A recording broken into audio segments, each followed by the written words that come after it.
Alright, welcome in guys to the What the Hell Are We Doing podcast, episode 21 with T-Fans, a amazing content creator over on Twitch.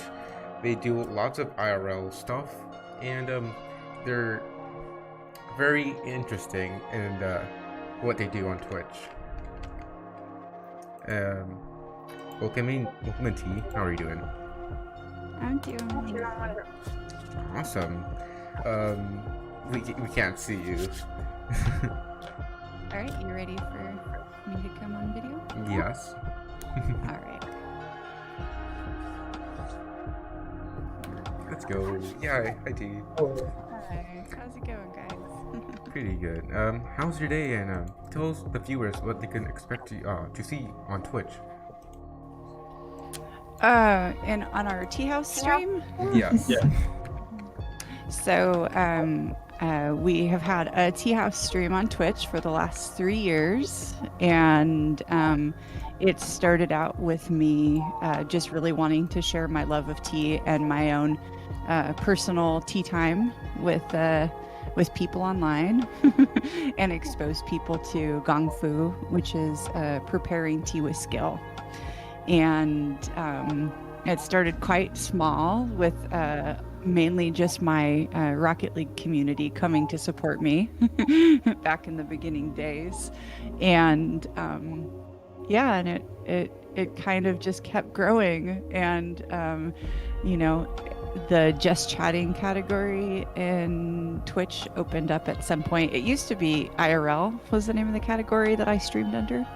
And then they kind of switched it up a bunch and created new categories. And I started exploring just chatting, and it really opened up kind of what I enjoy most about streaming, which is talking and with connecting with people. Awesome. So, spending time with people, getting to know people, and sharing it all over a cup of tea. More than one cup of tea, really. Well, you like a lot of tea. Would you mind telling us the process that you do for producing tea and growing tea? Oh, so very, very humbly. I mean, it's not a big tea production or anything.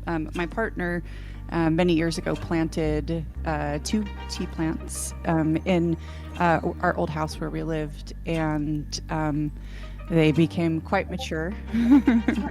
And when we got together, I think they were probably already like 8 or 9 years old.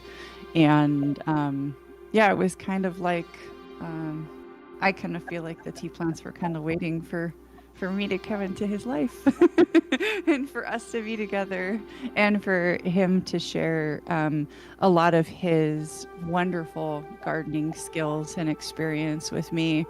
And I've got to learn so much from him over the years when it comes to plants and the landscape and just all of the process regarding that. And the tea plants, you could almost call them semi-wild because he planted them, but he has kind of a style of, really working with nature. And it's kind of like anti-manscaping, which is where everybody kind of comes in and tries to really manipulate everything. Instead, it's like, you put the plants in the right place, in the right situation, in a good habitat, and you have things growing that support the soil and things like that. And then the plants kind of just start to do their own thing. And then for me, and my role with the tea plants over the years has really just been watering them when it's really hot in the summertime. And then the processing part is called topping, where in the spring, and if your plants are really prolific, you can actually top them twice a year. But in the spring, you harvest the fresh buds of the tea plant that grow at the very top of the plant. And then there's hundreds of ways that you could then process that tea. Once you pick it, essentially you dry it, and then you can do wok frying of it. You can just sun dry it. You can steam it. You can press it. I mean, all the teas that people drink that we know about: white tea, black tea, oolong, green tea, English breakfast. They're all essentially from the same plant. They're just all processed in different ways. So yeah, so I've done white tea for 2 years. I did white tea harvest, and it's a process of learning, and it's really fun, and it's been a really great experience. And we moved recently, so we had to actually transplant our two tea plants, and they are transitioning right now, just like people. When you move, it's like a whole new environment, a whole new set of circumstances, and these tea plants are old. They're like 11 years old. So uprooting them and putting them in a new place, I've literally been watching them like turn. Like I planted them, like we dug huge holes. It took hours to get them out of the ground because you have to be really delicate with their root systems. And we put them in the ground in like September, and literally the plants have been rotating themselves slowly to match the sunlight position where they are in their new home. And yeah, and they had a pretty big seed release this year, which basically like gave me an opportunity to try to propagate them. So I managed to get one seed propagated out of the seeds that released, and we have a baby tea plant growing. So no matter what happens, if we do good with this baby tea plant, these tea plants will live on. And that's pretty awesome, because when you grow a plant in a non-native habitat, these tea plants come from either Russia or Korea, because where I live in the Portland, Oregon area, it's not as we don't get as much sun year round. It's really rainy, and it does sometimes can frost. And tea plants need to be really hardy if they're going to handle extreme weather conditions. So the two varietals that grow up here are from Russia or Korea. And when you take these non-native plants and you plant them, and then eventually they go to seed, if the seed can actually grow here, then it's actually adapted to this environment. So it's really cool, because this actual tea plant, this baby that we're going to be growing, is going to be like basically like a landrace strain from this area now. So it's now like no longer Russian or Korean, it's actually Oregonian. So it's pretty exciting. Yeah. And so that's my experience with the production, I guess, end of the tea process. So what would you say you're like, since you said there's hundreds of different ways to process the tea plant, if not more. Probably. What would be like your favorite way to process a tea plant? Well, I've only done white tea. Yeah, I've only done white tea myself. We only have 2 tea plants, so it's just a personal project. We don't have like a tea company. We don't have like a huge production with hundreds of tea plants. So the easiest and most simple way to process tea is white tea, and it's basically just sun drying. When you pick the top from just 2 plants, you don't end up with very much tea. I ended up with like 20 grams total, which is like each session of tea we drink is like 4 to 6 grams. So you only end up with like 4 servings of tea, maybe 5 servings of tea for the whole year. So it's very small batch, special experience. People that have actually visited me in the tea house, like in my physical location, I've been the only people that I've shared this tea with. And I kind of have to keep it to that, because we don't have enough of it to share. So speaking of tea, my water is boiling. I'm going to grab it, okay? All right, I'll be right back. How is everyone doing in chat? If you guys want to ask any questions, go ahead and put them in chat, and either I or Nug will read them. All right. I have a little cozy on my desk. Oh, nice. Oh, did you hand weave that yourself? I couldn't do a podcast without actually having tea while we're doing it. I believe Nug just asked a question. Let me get my Oh yeah. About the coaster, it looks like hand weaved. Did you or your partner weave that? Okay, I can hear now. Yes, my partner did actually. Okay. It was like a just a learning project. It wasn't like made for sale or anything special. It was just him. Yeah, I actually have a wicker basket in my room that my Oh, cat sleeps in, and it was hand woven as well, and it just looked similar. Oh, awesome. Yeah. Cool. So T, go ahead and tell us your path and your inspiration for starting on Twitch instead of like YouTube or Facebook gaming. What was your path like? Oh yeah, my Twitch. Oh my gosh. I actually had some friends that were streaming, and I went through kind of the big lifestyle change where I had a full-time salaried corporate job working with a really big grocery store chain, and I went through some really big life transitions, and I was living in a circumstance where our rent was a lot lower, and it seemed like if I was going to make a life change, it was going to be the time to do it. So I did it, and I was like, all right, I'm going to leave my job. I have some money saved. I'll figure out what I'm going to do next. And in the meantime, why don't I try streaming? Why don't I do something I 100% love? Why don't I create a T space and a T zone and a T hangout? Not actually open a tea company per se, because I didn't have money to do like a big old, business like that.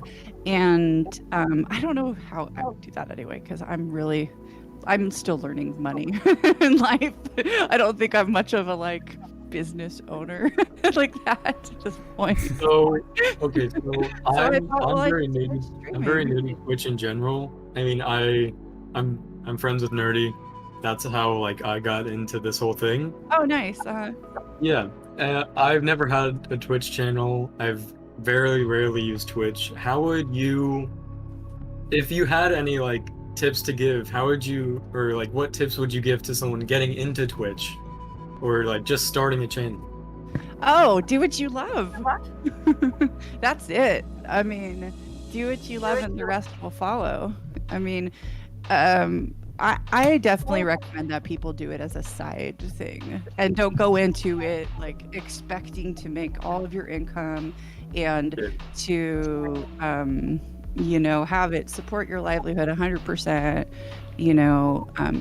Just go into it as something that you can do on the side or part-time. I started it full-time, and there was a lot of pressure in the beginning to make my bills, and as my community grew and my community supported the growth of the tea house, I felt there was just too much pressure for everybody to support 100%. And so I started doing it full time, and then I slowly brought in more work from the outside, house cleaning, caregiving, things like that.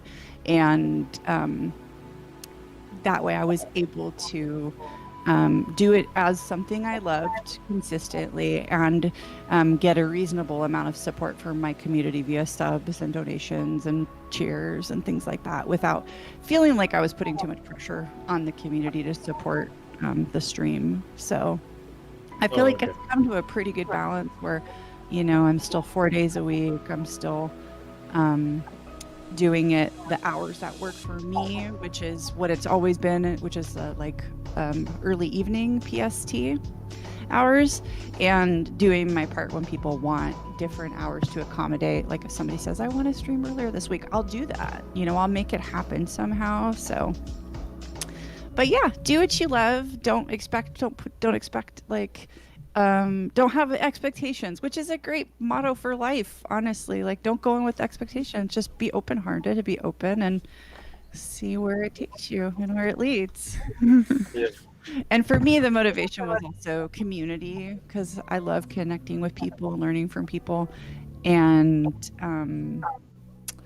also my practice, because for me, tea time is a form of personal therapy, and it's something that soothes me, keeps me happy and healthy. And so it was such a great win-win, because I could have a tea time every night and I could share it with people. They could have tea times every night, and we could have great times together. Lots of fun, lots of experimenting and different things.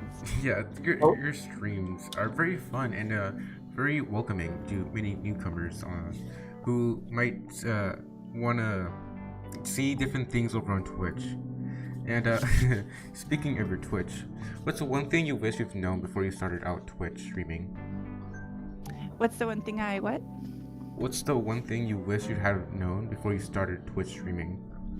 Oh, um, hmm. Hmm. I'm not sure. Oh, I would say understanding moderation, I think, is a really good thing to learn about in the very beginning. I think, it depends on your stream and what kind of viewers you have and what kind of people you attract and whatnot.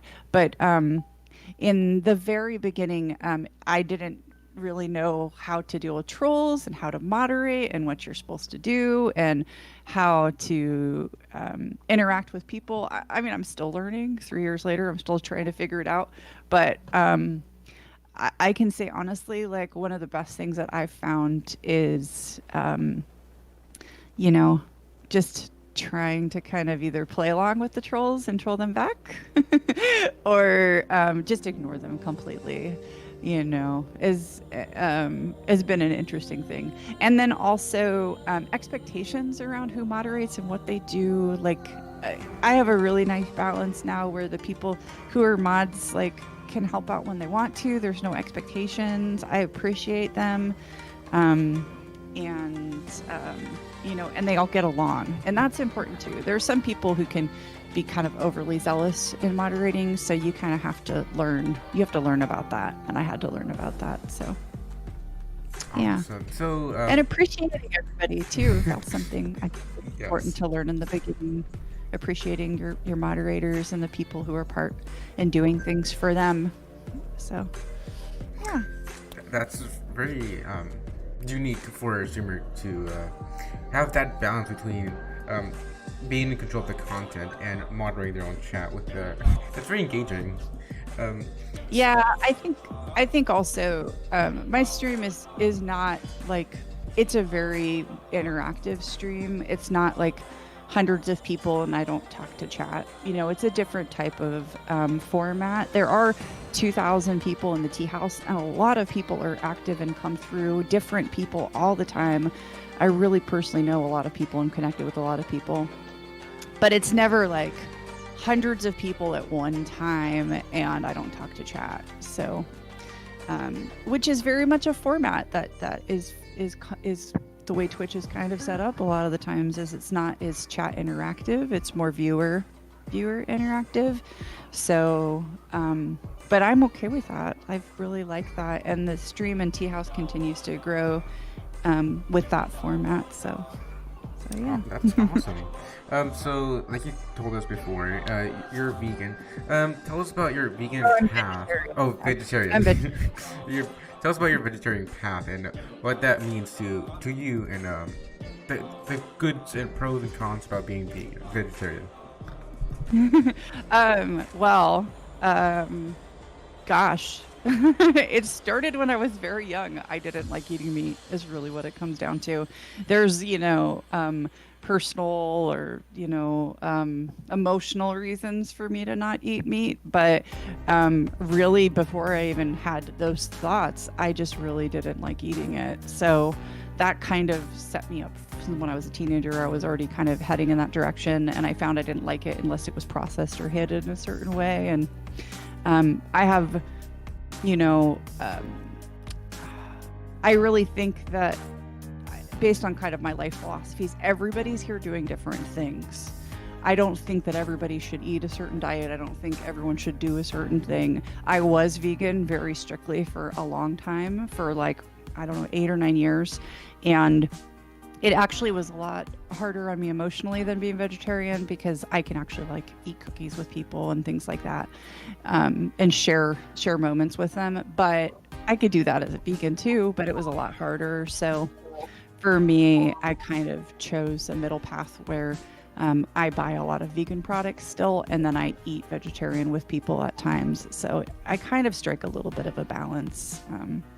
Along with that, about the like emotional part of vegetarianism, would you at least like what are your thoughts on animal abuse and like the I guess place they're put in? The industry is horrible. We're not designed. This planet is not designed for us to do the things the way we do them. I think that we evolved and survived eating animals because we had to. Like the Ice Age happened, and mankind started like eating meat because we were unable to get fruits, vegetables, greens, fruits like in diversity, and especially red meats. Like I think, we've culturally in every situation in the world we've evolved and designed and adapted to what was necessary.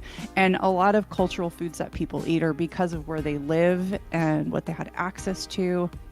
And I think now not everybody has access to a vegan or vegetarian diet or could even pull it off. I tried to do raw foods for many years, but I didn't live in a tropical environment. I couldn't get fresh tropical fruit all the time. So I was just buying like packaged foods constantly, trying to eat raw, buying packaged dried fruit all the time just to do the raw food diet. But it was like, I'm better off eating cooked food locally with fresh ingredients as well than, constant shipping of items from all over the world just so I can like maintain a dietary idea. So, but yeah, the way that the world is there's too many people. There's too much access to whatever we want to eat, and it's really hurting the earth, and it has been for a long time. And let's say like there's a very small area of the world where they live more naturally. They farm in their small area. They don't export and buy a lot of global foods and things like that. Like them farming and raising cattle and eating them, or raising chickens and eating them, or ducks or whatever they do, like I don't think it has a bad impact on the environment. And I think that they've developed their own way to do that. And they have their own processes and their own practices, and there's probably a different level of respect and understanding for what they're eating, what they're consuming, using all parts of the animal and all that. And so I think like we're in such a different place now as a world, and I think we have to figure it out. But I think that like there's this kind of idea of things kind of rebalance and work themselves out. There's like kind of a universal order going on here.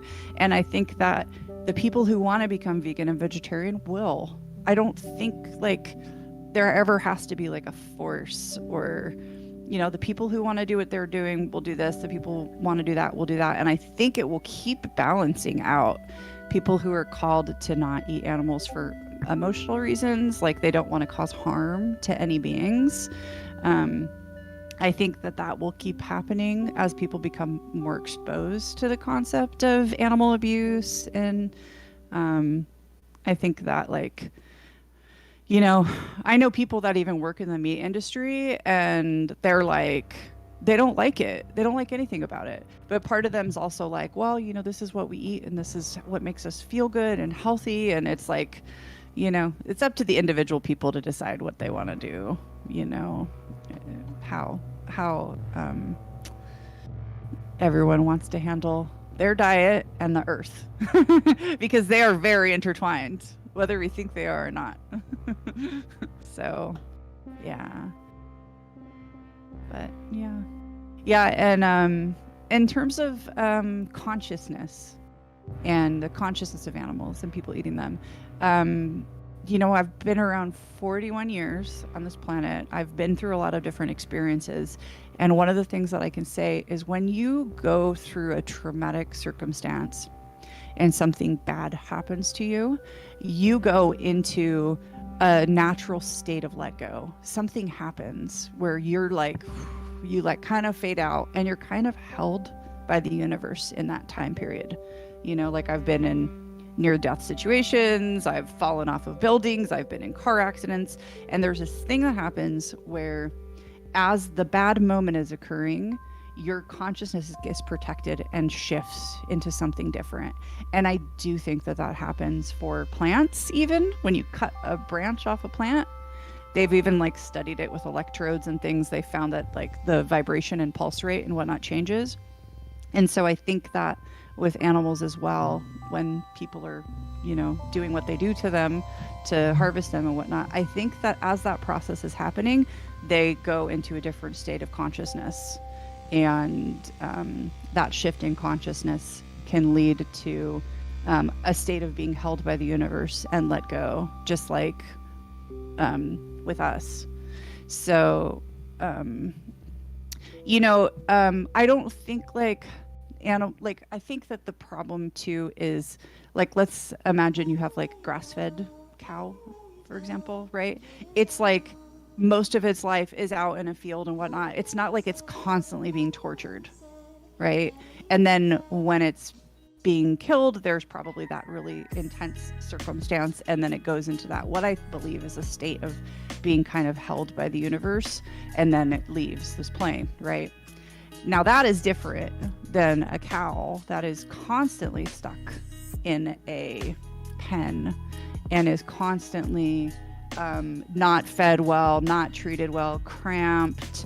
I've been to dairy farms. I've explored a lot of things, and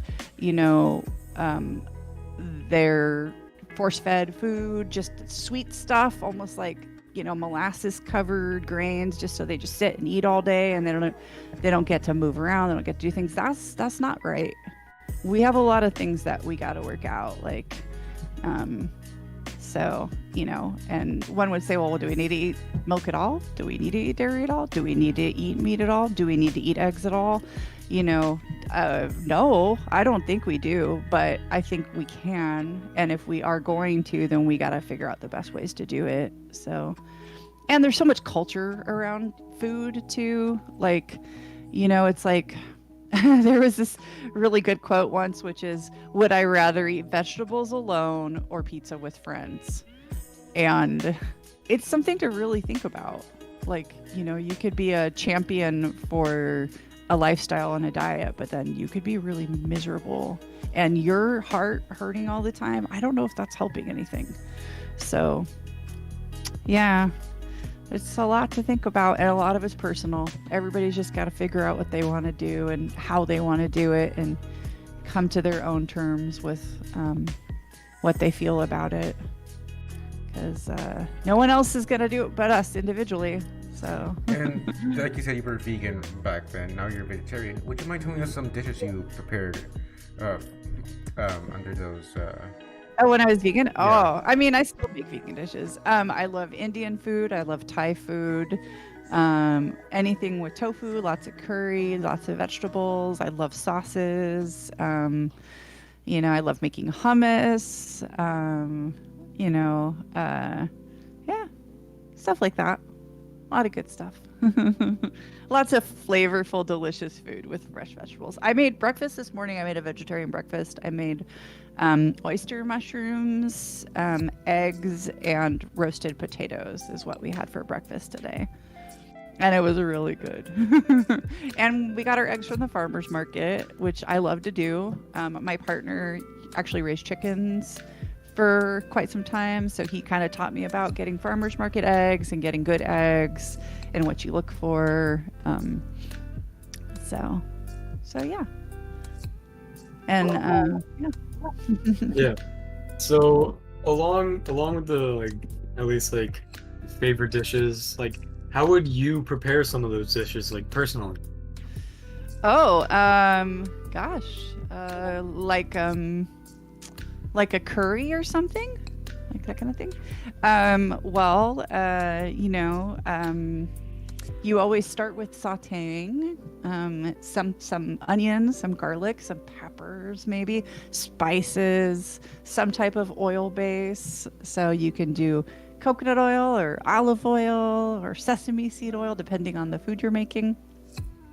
simmering your spices, maybe roasting the spices in the beginning, and then sauteing some onions and garlic until it all gets really good. You can caramelize. You can add a little sweet to your onions and your garlic and your spices if you want before. And then if you're doing a curry, then you're going to be using paste, maybe green curry paste or red curry paste, adding that in. And then coconut milk is a really great way to add a creaminess to a curry. So you can get some coconut milk cans, throw them in. And then if you're using a tofu or vegetables, chop your tofu and vegetables and then simmer. And yeah, really good. So Simmer for a long time. So Tia, would you mind ranking your best tea, your top 5 best teas you would drink on a daily basis? Oh, sure. Yeah. Well, today I've been waiting for my water to cool down because I'm going to be drinking a melon seed tea here from Yunnan Sourcing. It's Luan Guapian and melon seed green tea. This is from Anhui, and it's one of the oldest produced teas in the world. And I really like it. This is a Chinese green tea. And what's the age of the tea? This one is not an aged tea. This one's from last year. So this is a 2020 tea. And this is what it looks like. It goes through many steps in the process to create these beautiful flat leaves that are baked many times. I think it's baked like 10 to 15 times to get it to this level. And it smells like pumpkin seeds, like melon seeds. It smells buttery and creamy. And I'm preparing it in what's called a gaiwan here, which is basically a cup with a lid. See, look, it's a cup with a lid and a little plate underneath to hold it. If it gathers too much heat, you can keep the plate on, or also if there's some drips. And I'll be preparing it like I want, and if I prepare it at a cool enough temperature, I can actually just drink it out of the gaiwan straight if I like, which I don't do very often, but that's an option. Or I can pour it into a cup of my choice and drink it out of that. So, so this is one of my top 5 greens. I absolutely love this green, melon seed green.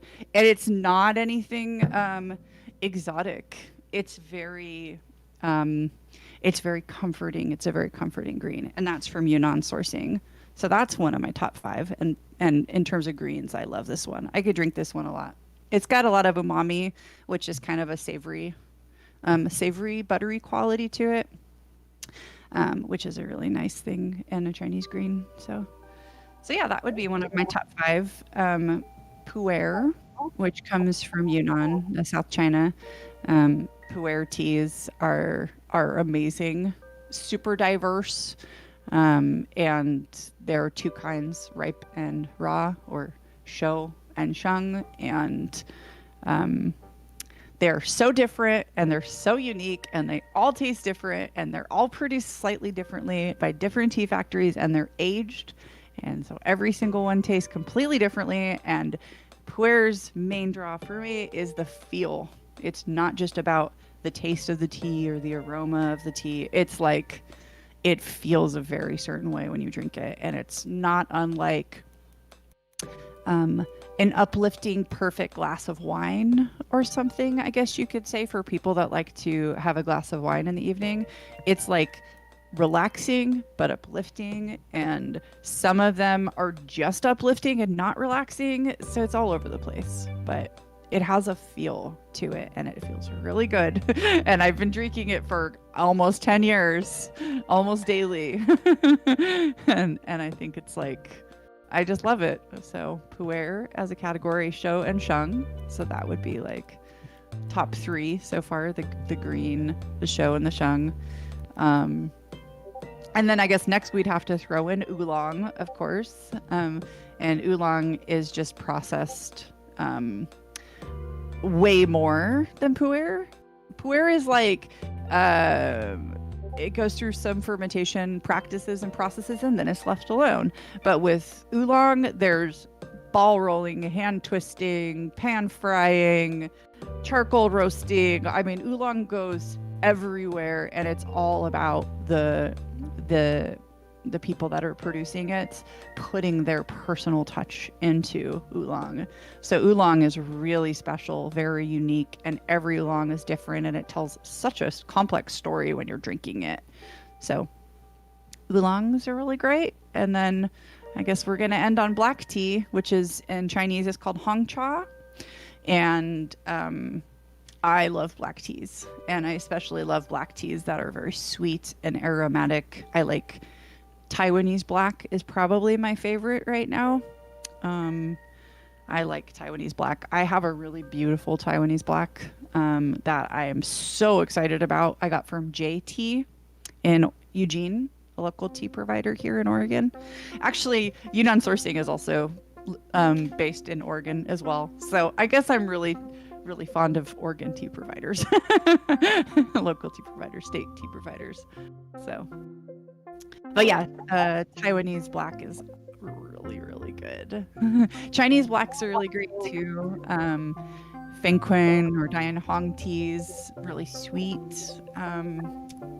tippy. I have not had a lot of Assam or India blacks. I'm still exploring that category. It's a category I would like to really understand more of, because there is some question about labor practices when it comes with Indian teas. So I'm waiting to really delve deeply into making sure I get really good Indian teas if I'm going to go that route. So yeah. To go back to streaming, we heard that your friends that were streaming obviously influenced you to yes, I would love to shout streaming. them out and talk about them too, because they're great people. Oh yeah.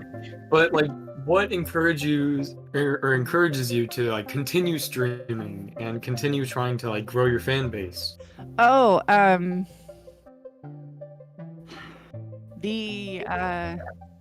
the calling. It's part of what you would call my dharma. It's part of my life path. And I love the idea of growing old with my tea house. I love the idea of us continuing to be together and spend time together. And I've put the time commitment into the stream, even on my most tired of days or things going on in my life. I do my part to try to keep it really consistent and be there as a, especially like a beacon during COVID, us all being able to spend time together when we can't leave the house and go out has been really great for everybody. I feel like in so many ways, so the calling with the it's part of my path. I'm learning from so many people that come in the tea house. I learned so much from everybody. Everybody has so much to share with me. I'm just kind of I'm an open space to grow and experience. And as long as people are okay with me being a fool and learning as I go, then we'll do pretty well together. So T, go ahead and tell us about the first song you wrote on. Maybe like it was inspired by yourself, but like tell us the first song I ever wrote. Yeah, tell us the. Oh my god, it's so cute. Tell us the first song I ever wrote for Yeah. elementary school. There was a singer-songwriter who came to our school and had a contest and said, "Hey, write a song for my new album," is what he told us to do. And so all the classes, people would write songs and submit it, and I wrote a song and I sang it and I submitted it, and he essentially picked my song. His name was Jim Valley, was the name of the guy. And the song was about animals in nature. And it was called Let the Animals Be Free. And it was so cute. And I literally wrote it in 8 years old or 9 years old, whatever third grade is. And I held a teddy bear while I sang it. So that was the first song I ever wrote.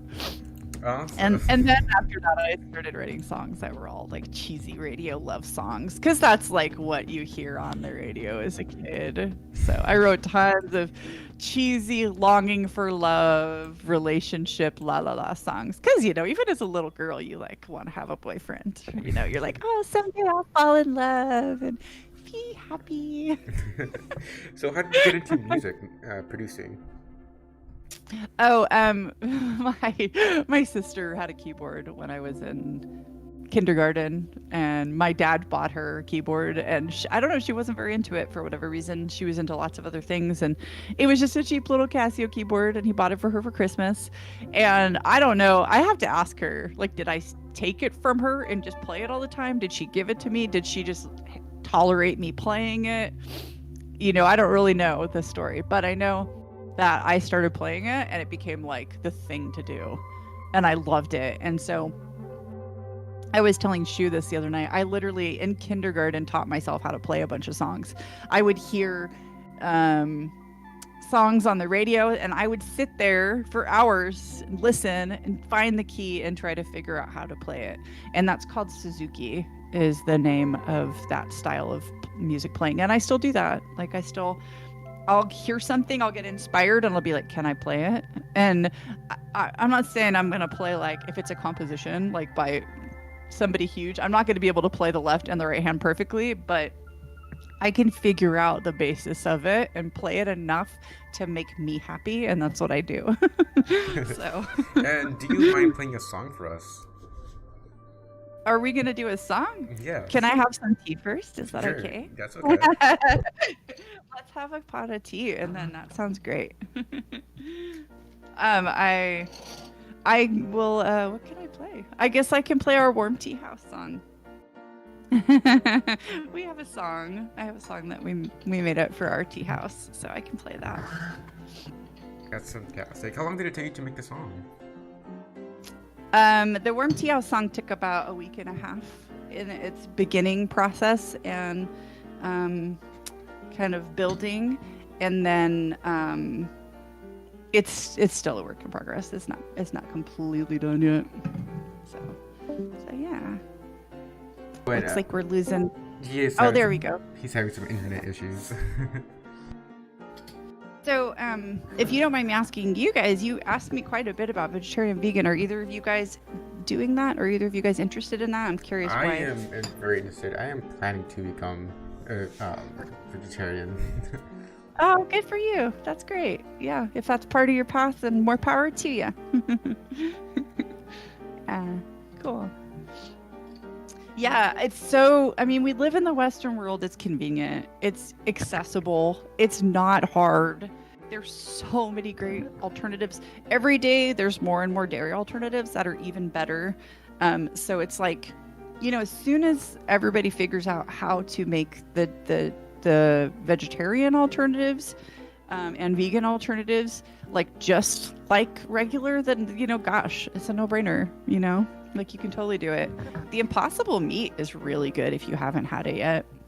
Burger King actually has Impossible Meat burgers, and they're good. Like, have you tried them? I have not yet.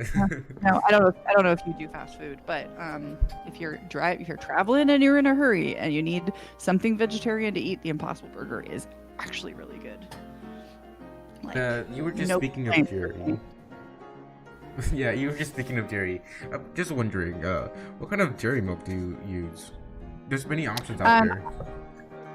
I do alternatives for dairy for milk because I don't think I can finish milk. I don't know. I'm not a big regular milk drinker, or I don't know if I can finish it if I buy it.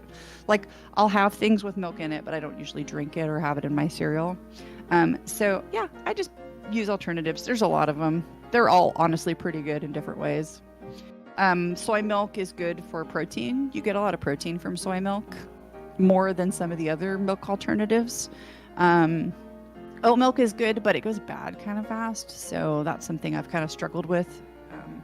Is I hate like wasting food. So I don't want to buy something if I'm not going to finish it. And oat milk tends to go bad kind of quick for me. cashew milk, coconut milk. I mean, there's so many. Just try them. Just see which one you like. They're all really good.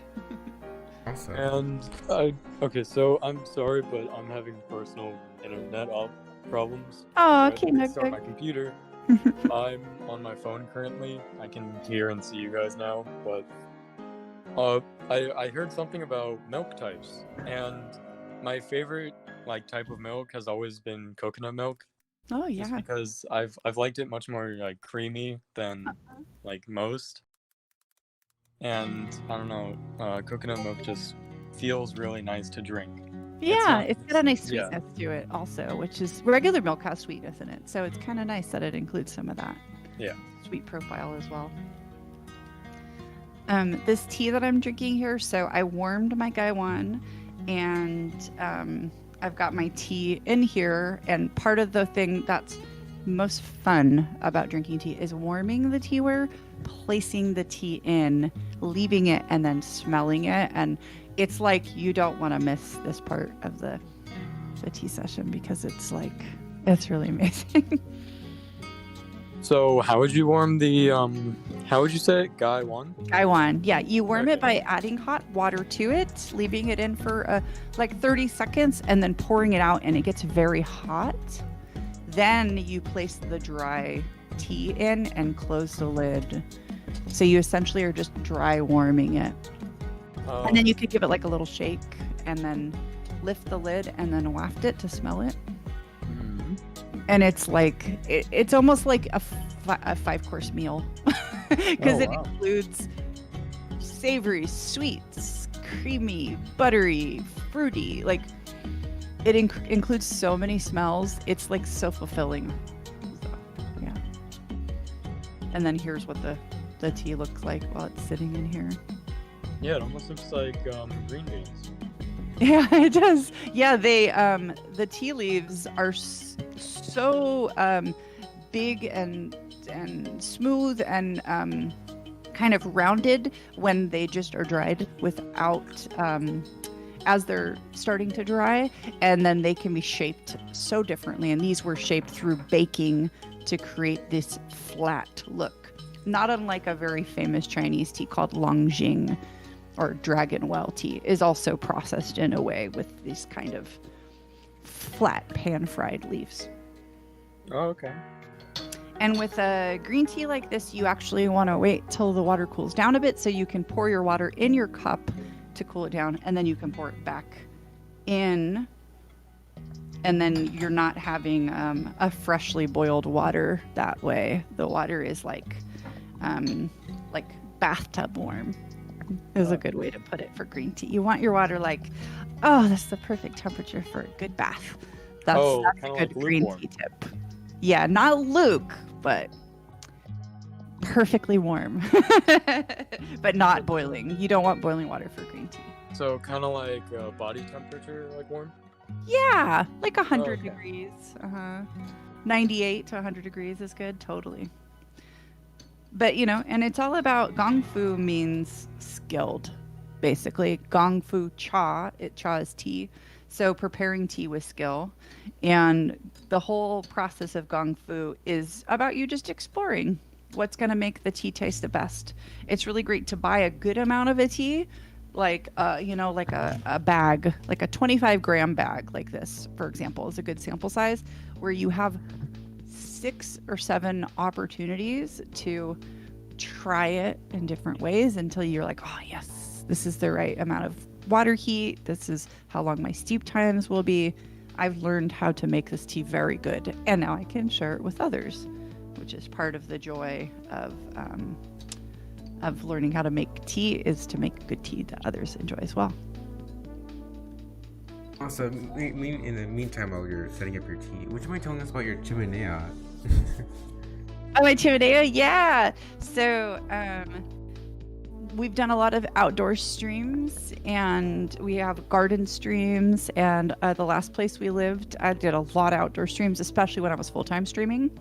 And we were like, it'd be really nice to be outside at nighttime because it would get dark and then we'd have to end the stream. And everyone's like, we should have a fire. And I'm like, well, how do we have a fire outside? And I was like, oh, there's these things called chimeneas. And then this wonderful tea pal in the tea house, whose name is Cup of Noodles, he said, I'll buy the chimenea. You go pick one out and I'll pay for it. And so he bought the chimenea for the tea house. And we've done many streams where we light a fire and we hang out around it and drink tea. And, you know, tell ghost stories or or sing or just chat or whatever.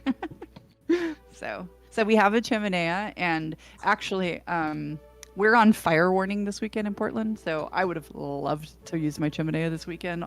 Friday night on the stream even, I was thinking about doing it, but we'll be doing a chimenea stream sometime soon. Okay, so now my tea is been steeping about a minute or so. You can see the leaves have really started to open up and see that beautiful color. That looks delicious. There, yeah, it's really good. We have one question from the viewers. Jamie asked, Toad Themes, Adamers wants to know what her fondest moment is from her earlier days about learning tea. Okay, sorry, my headphone inopportunely popped out just then. Okay, someone said T-Fence. What was that? T-Fence. What's your fondest memory from your earlier days of learning tea? Oh my gosh. Oh, I have so many good memories.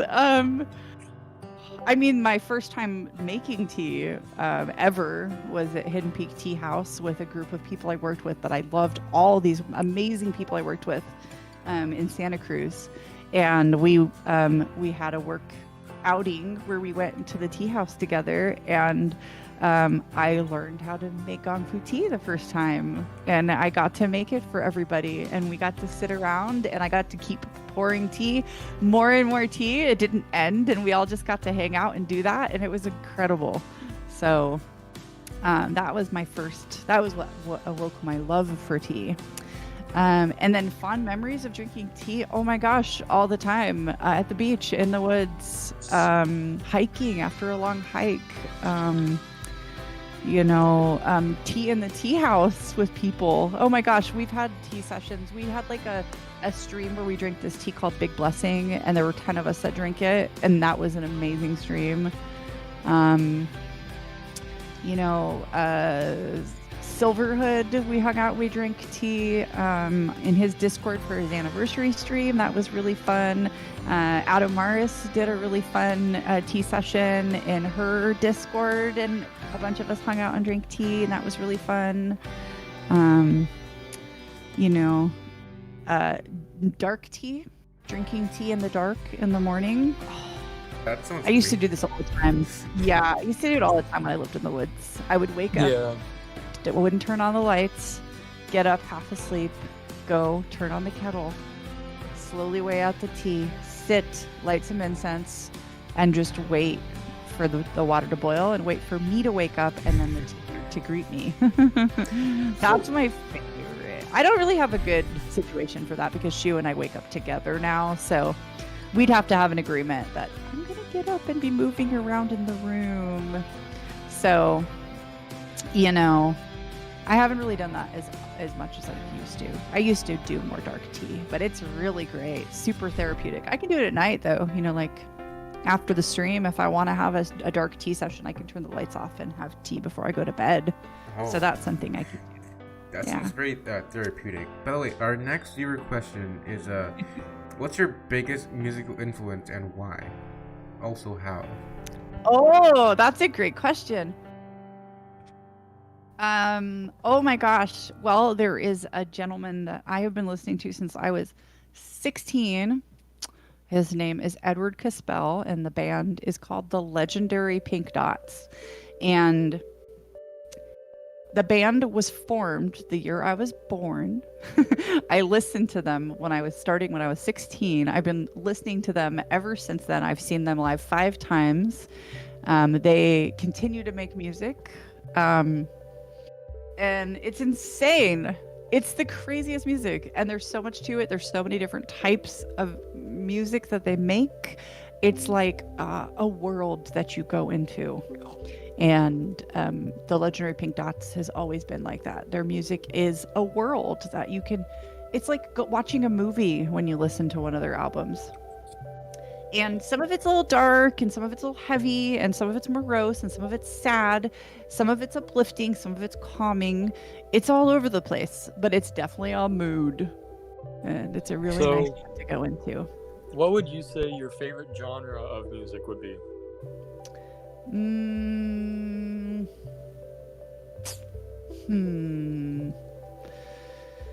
I kind of made up a phrase years ago called Organica Electronica. So it's music that has electronic elements and organic instruments. So it has to have both for me to really like it. So like, you know, you can have synthesizers and whatever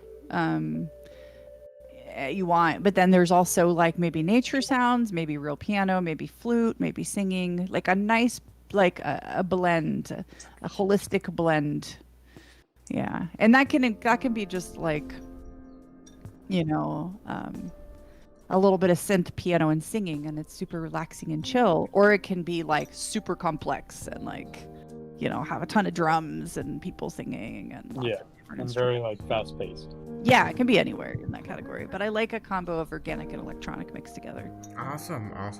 So T, what's something people that watch your stream misunderstand about you or want to know more about you?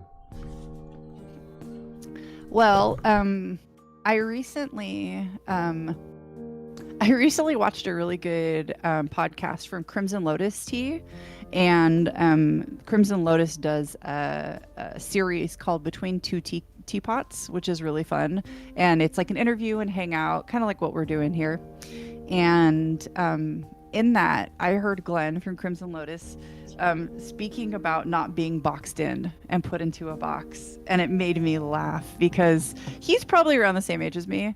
And I just hate when people try to label me. It's the thing that I feel the most misunderstood about is you're, you know, a hippie or a witch or, you know, you're this or you're that or you're like my mom or you're like a librarian or I don't know or whatever. I don't like being put into a box or being labeled because I really want to connect with lots of people, and I really I don't want to be limited.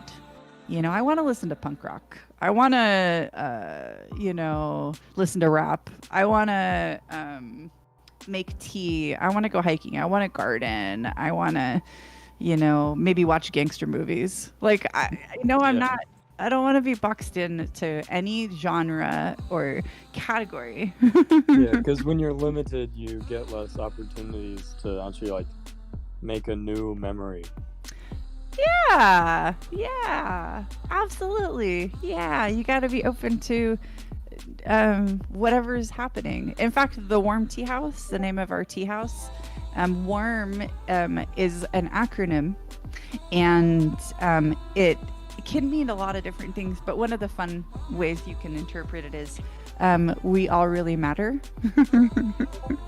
or we are recreating memories, we are really masters, or we're all really mad here, you know. But so yes, would you mind telling us how you influence yourself and how you keep motivated if you're like down or up when you stream? Sure. I have a number of my own personal like spiritual practices that I do to uplift me and keep me positive. I'm really fond of Taoism. I read Taoist text. I read haikus. I take naps. You know, I reset. If I don't feel good and I need to stream, it's a stream night and I'm tired and I don't feel good, I nap. I reset. I just allow myself time to reset. I go get fresh air. You know, there's great music to listen to lift me back up again. I have practices that I do to kind of pull me out of a funk. There's phrases or things that I say that help to remind me to come back to the present and just to not dwell on things outside of the present, which is what causes suffering. So Awesome. That's very wise. um, would you mind telling us about your IRL job and how you balance your real life job and streaming at the same time? well, over the last couple years, my IRL jobs have been more entrepreneurial, so like contract work. So I basically seek out jobs and then I do them for a certain amount of time. I worked with a lady where I was with her during the day for a number of hours very consistently. Now I have a few people that I stay overnight and I caregive for. I do house cleaning for a few people that have been my consistent clients for a while. So I kind of I don't currently have a consistent 5-day-a-week job. I have like certain days I'll work 24 hours or like an overnight shift, or I'll have a couple house cleanings a week or something like that. And that really has worked well for my stream and being able to stream 4 days a week and the hours that I do. I don't, if I want to make more money and be saving instead of just paying my bills monthly, then I will probably either need to stream more, build my community more, or work more. Because right now I'm not really able to do much growth in that category, but I'm happy and I'm paying my bills. So Oh, that's kind of where I'm at right now. well, I'm sorry that you don't have a stable Yeah. job, but yeah. um, Oh, I don't have a problem with it. It's a choice, It's basically a choice that I made so that way I can have the tea house as many days a week as it's a priority for me. So I've kind of worked a lot around the tea house as well because I want to make sure that I keep growing it and it's wonderful. It's worth it. So, yeah. Well, I like I was saying, since we are both West Coast, you might have heard of In-N-Out. Do you like their protein style burgers? It's like half, Who is of who? In-N-Out. In-N-Out, you Yes. said? They make a vegetarian burger now? Mm. Oh, I didn't know that. I haven't Yeah. had one. I haven't been to In-N-Out since I've lived up in Oregon, so it's been a while. Yeah, that's cool. Well, I didn't actually- know. Have you tried them? Yeah, it's Yeah? it's not fully vegetarian. It's more like in between a vegan. It's okay. So They, yeah, Go ahead. So actually, I can explain it pretty well because I've actually seen the process in one of the labs they have. And what they do is they grow their own proteins, Oh, okay. It's lab so grown they meat. don't. So they don't have to actually use animals for meat. Yeah, they just They start can with grow their their stem own. cell, Yeah. probably, right? Yeah, I haven't tried it, but I'm open to stem cell meat. Yeah. I don't think there's any problem with it, especially in terms of sustainability. And if it's going to satisfy people's what they expect meat to be and be like, then I think that's great. I don't have expectations around what meat should be like because I don't really like it very much. So I'm okay with it, whatever Awesome. consistency texture it has, as long as it makes me feel good when I eat it. Yeah, so I made veggie burgers, grain burgers, tofu burgers, things that are absolutely nothing not like meat, and I'm okay with them. that's sweet. So can we hear you play a song? Yeah, so I realized I'm not actually set up that you can hear the piano. I don't have a line in any way, the way that we are. I only have this one mic. So the only thing I could really do is sing something for you, but you won't be able to hear my piano if I play it. Or I can put Yeah, that'd be perfect. on my piano and not sing. That's the option. Whatever you guys like. I mean, whatever is easiest for you is great. yes. Okay. All right. Let's.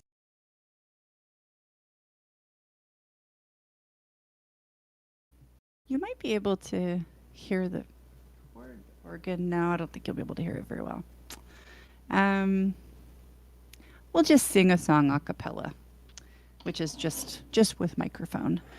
The other thing is Discord here, I don't have levels, so I don't I don't know what my audio level is like. I can't see, like, if I sing really loud, I don't see a meter or level. So, this is kind of an odd format to do a live performance because of that Yeah. reason. There So, is a kind of levels. It's not official, but like if you go to the settings, like on your user settings.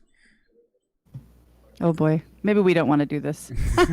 Let's skip the tech support. I'll Okay. just wing it. Okay. All right. I'll just sing a short song. I'll move away as if I know that I'm going to be peaking when I do, and we'll just roll with that. Sounds perfect. I hate going into tech support on live streams. It's the worst. It's all right. That would be something that I would say to people interested in streaming is avoid tech support while live streaming at all costs. Okay. I have a little bit of reverb I'm going to turn on. I won't be able to hear it, but hopefully you guys enjoy the level. If you want to give me a heads up on how it's sounding. Sounds good. Yeah, it almost sounds like you're on a stage. Okay, cool. Okay. All right. Okay, we'll just we'll do a cappella song here. Sun sets and another moon rises, and the sky is clear as glass. So still, the only sound is heartbeats and the falling of the stars. One hand reaches towards the twilight, explores, and then divides.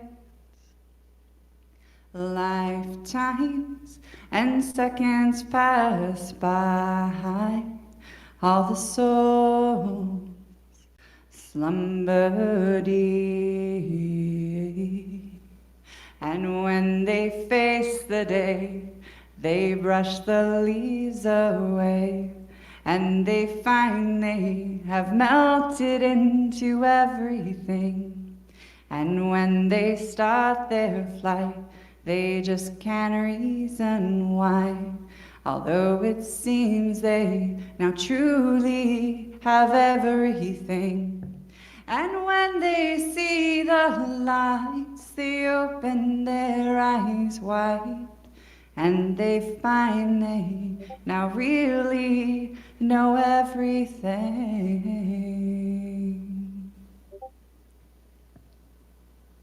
That was amazing. It's very beautiful. Thank Yeah, you. that was great. I feel like karaoke night would be very lopsided if you were in it. Well, I'm an alto, so I can't sing a lot of songs, but I can sing some good ones. I have a little bit of a lower register, so I can sing like more commonly songs written by men than women, actually. Oh, interesting. Yeah, in my last chorus class, I was labeled as a baritone. Oh, wow. Oh yeah. Cool. So it was very hard to sing most of the songs that we sung because they were all very high pitched, mostly like opera songs. Oh, boy. Yeah. So it was very hard for like me and some of my friends to actually sing it. Yep. I get that. Oftentimes when I try to sing along with something, I go low and then I go high and then I go low and I go high, but I don't actually get to sing along with most artists because our ranges are too different. Yeah. So from your experience of being vegan and vegetarian, can you tell us the importance of daily life food choices that we make? Oh, well, I mean, supplementation is important. I feel it's just not worth not taking supplements. So, a good multivitamin. I like food-based multivitamins, B12. Those are things I'm very consistent about. And then, just common sense around, protein, vegetables, fiber, whole grains. Yeah, all the good stuff, Just making sure that you you get a good range in your diet. You know, there's some days where like I just have pasta and frozen veggies mixed together, but I won't just have pasta on its own. I'll make sure to put some veggies in it, you know. Things like that you want to think about. So you're always getting your fiber, your phytonutrients, eating fruit, eating some kind of fruit daily, whether it's just banana or some blueberries or a smoothie or juice, you know, making sure you get fruit daily, and obviously make sure you drink some tea daily. I believe I mentioned this to you on your stream, but I really got into tea a lot like lately. Like Oh yeah, ginger tea, green tea, black tea. Those are all fantastic teas. nice, awesome, wonderful. I'm glad to hear that. Well, if you ever want me to send you tea, and if you're willing to try to do a Kung Fu style, which is preparing the tea steep at a time, a really good loose leaf quality tea, I'd be so happy to walk you through the process and have a tea session with you. That would be amazing. So And what- for subscribers, I always make myself available for offline tea sessions. We don't have to do tea on stream. We can, you know, do it. We schedule a different time, you know, because some people don't necessarily want to have tea on the stream with people. Some, you know, it's like there's always options. So that's very one-on-ones nice. are available. So, like we said previously, you played video games, correct? Oh yeah, I play games. Okay. And tell us about your Destiny and what it's like playing that game. Destiny is my let go. It started as maybe a game to play with other people, but everybody kind of just wasn't into it, or they got into it for a little bit and then they stopped in my community. And for whatever reason, I got into it enough that it just became my game that I play. So I play it probably once a week now, not very often, but I play it once a week, and it's like it's my time.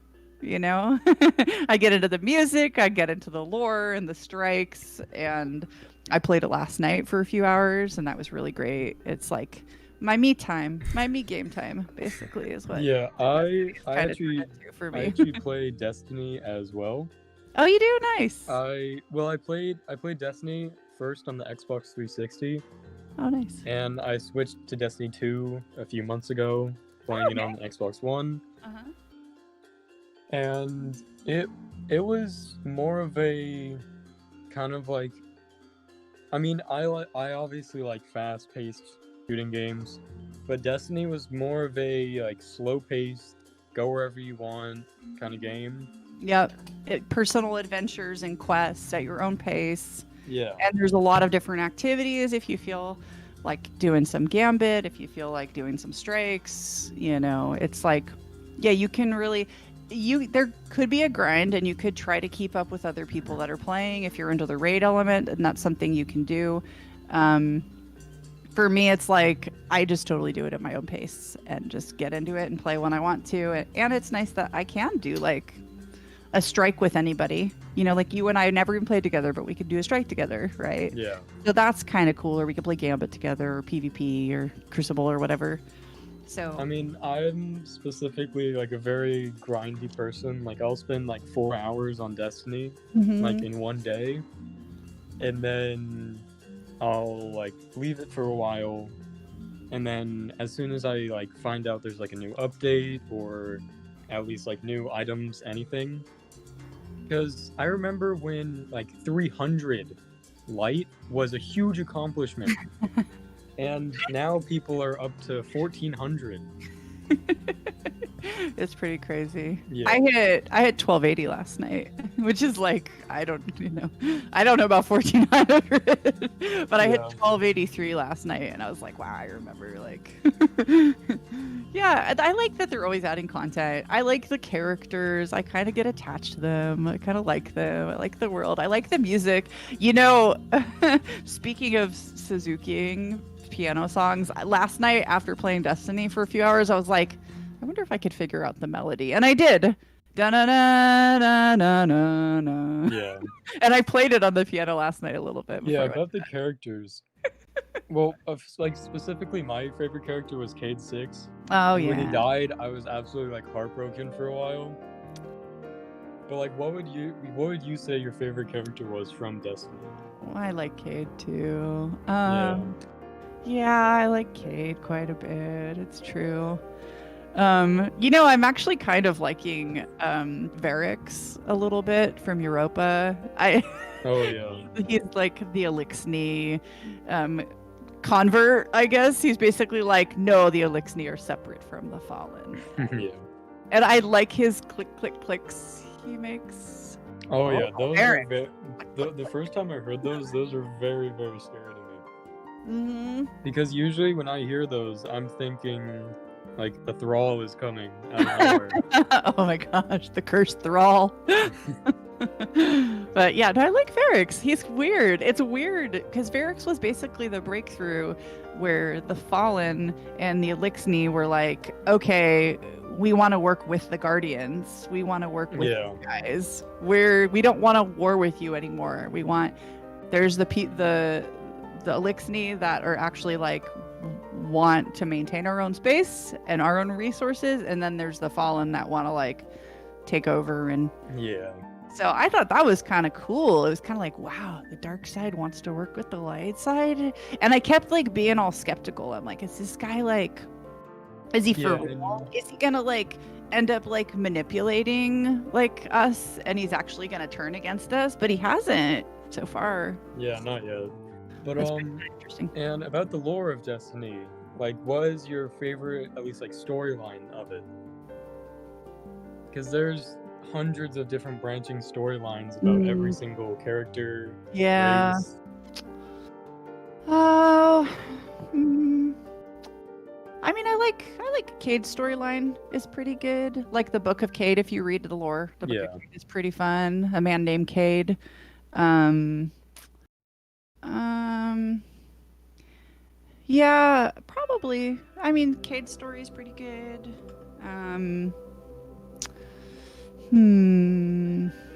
I always personally like the Vex, Onyx, all that.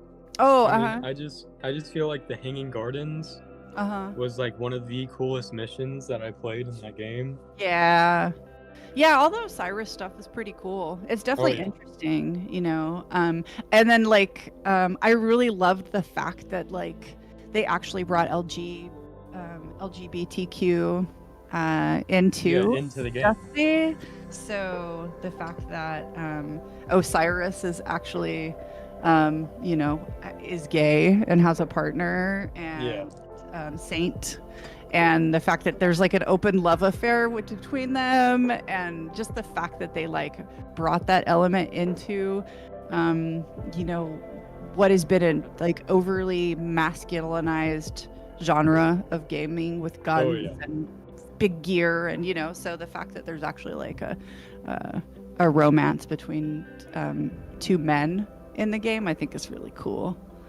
So, and there's a lot of like non-binary characters, which I really appreciate too. The fact that like it's like way more. It's like this is real life. Yeah. So, but yeah, I like that. I like that element as well. Plus, I love Saint. Saint is really cool, actually. I should give a nod to Saint. He's a really great character. With his thick accent and his love of pigeons. So T, would you mind telling us what indie games or city builder games such as Minecraft do you play? What kind of games? I'm sorry. Yeah, what kind of indie / city builder games such as Minecraft do you play? Indie games. I really enjoyed Spiritfarer. That game is phenomenal. I mean, I really recommend it to people if they haven't played it, and they just like created new content for it as well recently. That's more of what you would call a management game. Kind of like Stardew Valley, where you have like a farm and you have things that you tend and things like that. But there's also adventure aspect. So I like that type of game quite a bit. Same thing like with D2. The thing that I like about it is like, you set the pace and you can play what you want. And it's, it's kind of a little world that you go into and you can enjoy. So yeah, Spiritfarer is great. I don't know. Yep, I've been playing Valheim with friends in the tea house.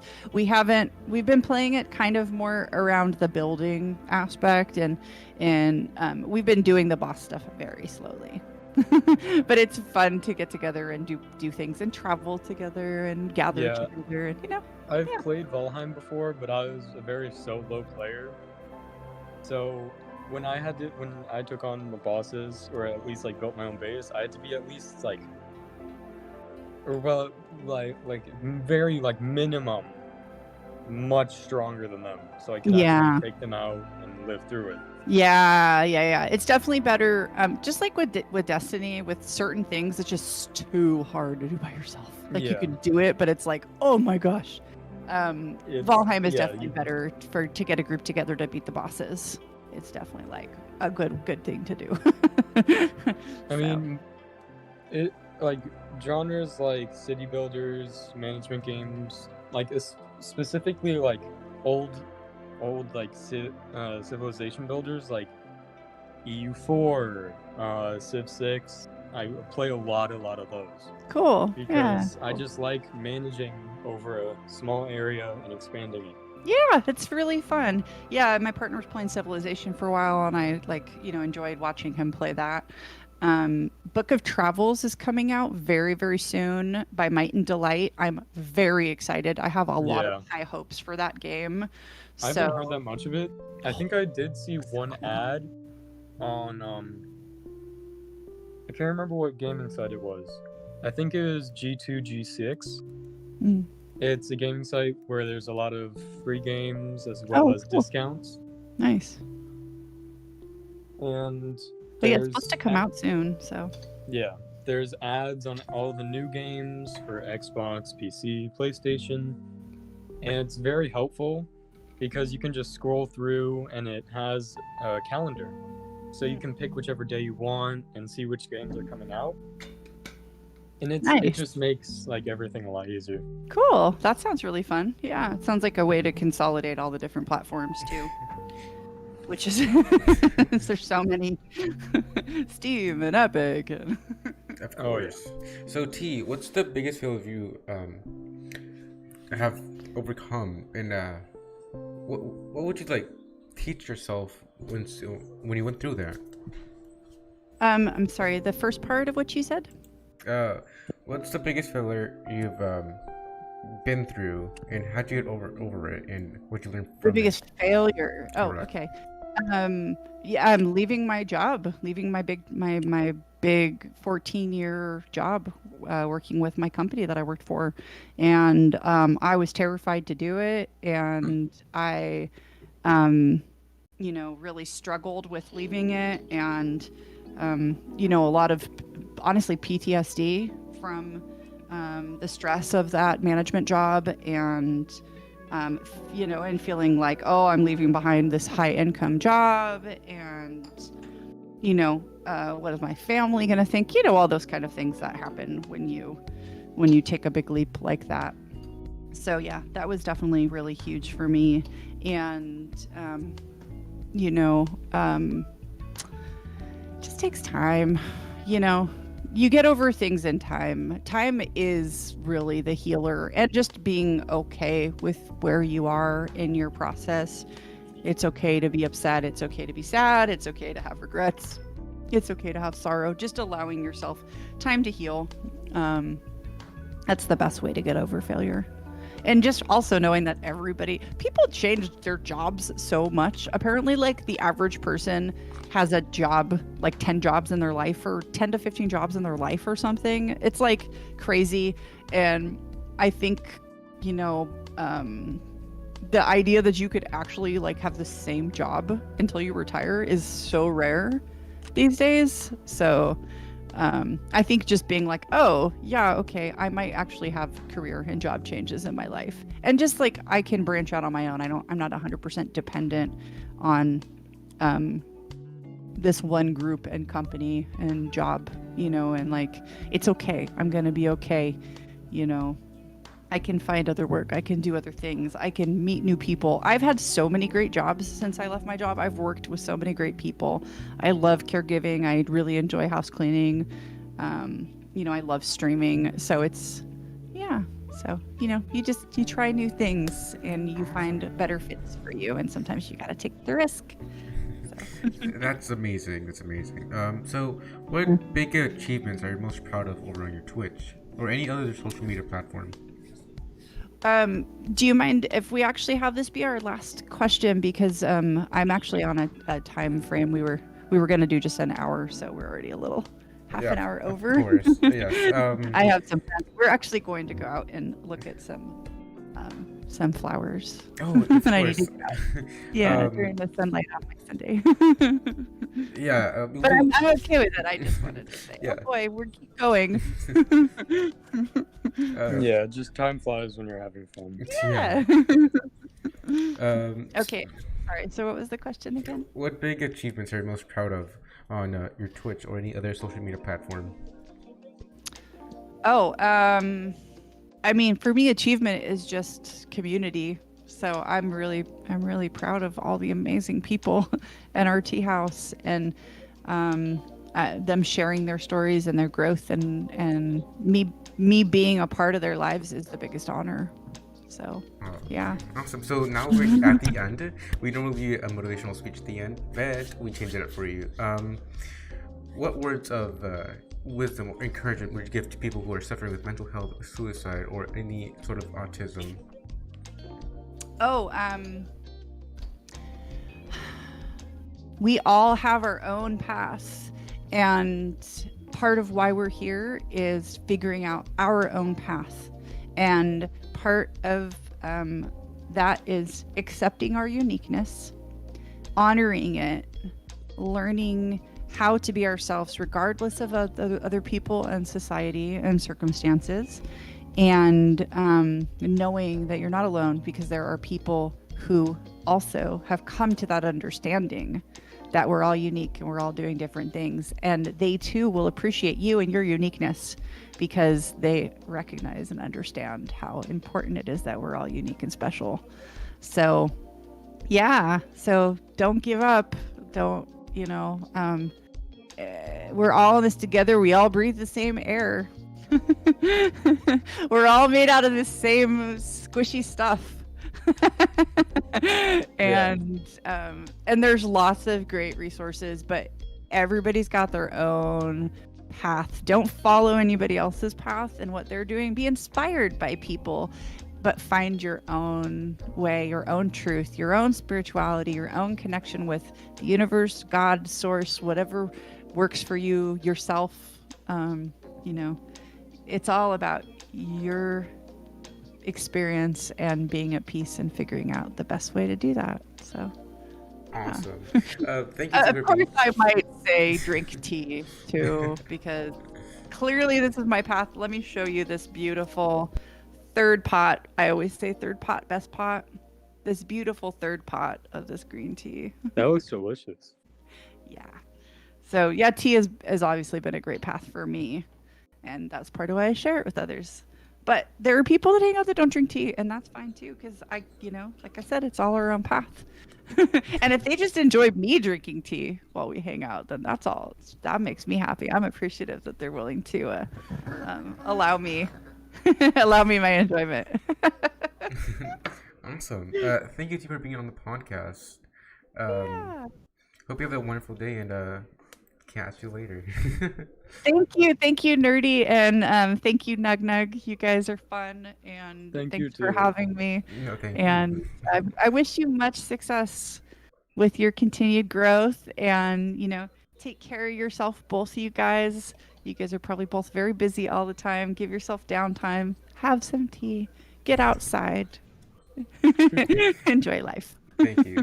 Thank Bye. you. Okay, and to anyone that's watching, thanks for stopping by. We love you. All right, bye. Bye. Have a good day.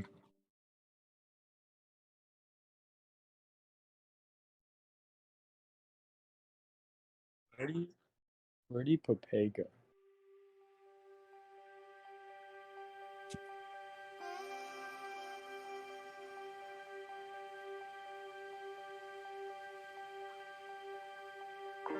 Oh yeah, that was actually really fun.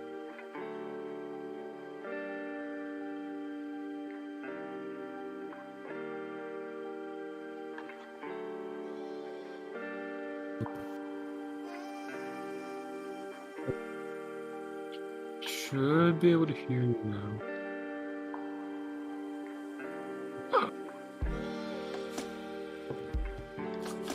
Hmm.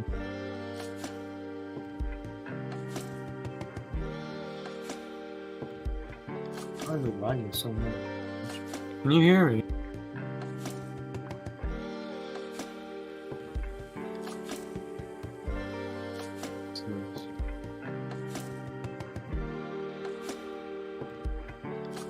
Oh, okay. I can hear you now.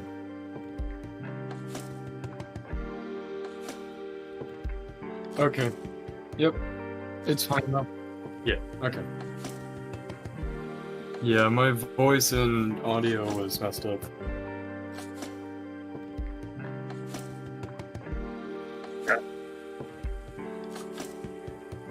Can you hear me?